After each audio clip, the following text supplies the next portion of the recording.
il est l'un des visages indéboulonnables de la chanson québécoise.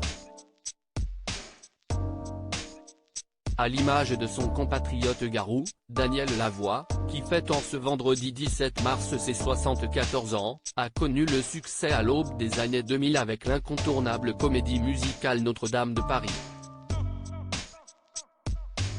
Une notoriété avec laquelle le chanteur a accédé au rang de star, et qui lui a permis, ainsi que son talent, de se bâtir une magnifique et vaste carrière, entamée bien avant, certes. Seulement, tout a failli s'arrêter bien trop tôt pour lui.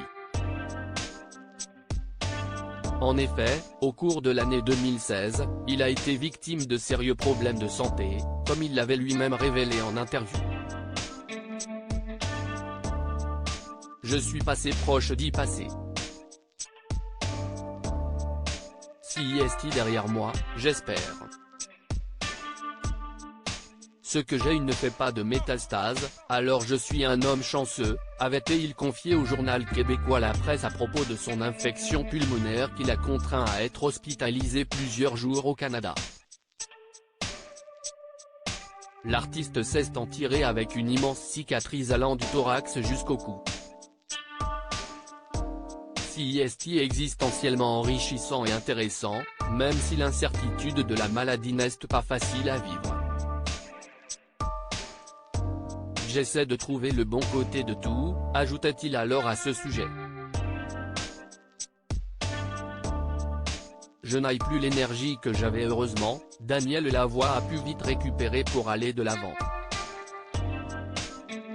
Il a donc rapidement retrouvé le chemin des studios pour de nouveaux albums, mais aussi et surtout celui de la scène pour de nouveaux projets, comme c'était le cas en début d'année.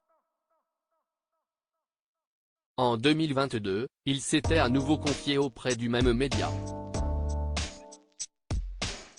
Je suis obligé de me botter le cul parce que je n'ai plus l'énergie que j'avais.